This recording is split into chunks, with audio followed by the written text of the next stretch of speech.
નમસ્કાર, YNN ન્યૂઝમાં આપનું સ્વાગત છે। સમાચારમાં વાત કરીએ તો વડોદરા શહેરમાં મેગા ડિમોલિશન હાથ ધરવામાં આવ્યું। યાકુતપુરા મદાર મોહલ્લામાં ચુસ્ત પોલીસ બંદોબસ્ત સાથે દબાણ હટાવવામાં આવ્યા હતા। સાથે જ કોઈ અનિચ્છનીય ઘટના ન ઘટે તે માટે ડ્રોનની પણ મદદ લેવામાં આવી હતી।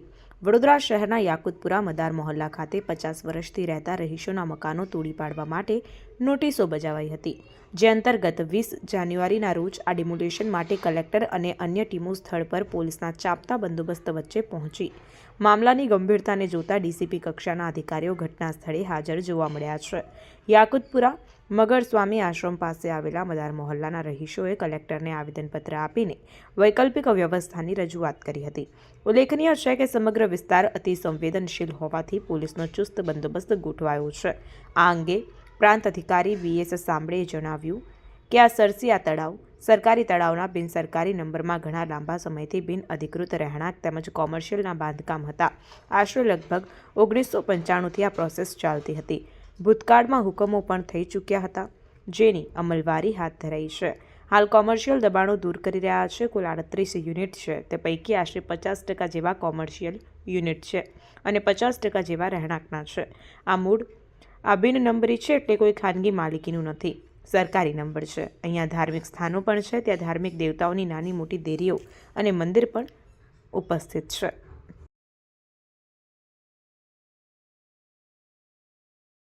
કઈ કામગીરી કરવામાં આવી?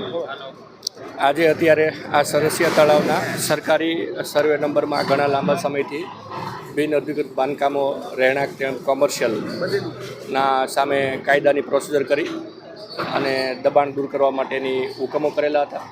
એ હુકમની અમલવારી અર્થે અત્યારે કામગીરી ચાલુ છે। કેટલા મકાનો છે અને કયા કયા વિભાગોને સાથે રાખવામાં આવ્યા છે? કુલ 38 જેવા યુનિટ છે, જે પૈકી વાણિજ્ય અને રહેણાંક મિક્સ છે।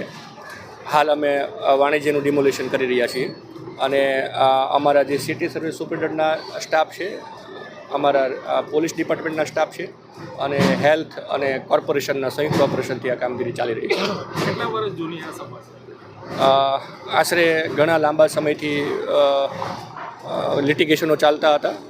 2005-6 સુધી લિટિગેશનો ચાલ્યા અને ત્યારબાદ ફરીથી આ લિટિગેશનો ચાલુ થતાં આજે અમલવારી થઈ શકી છે। ટોટલ કેટલા મકાનો છે?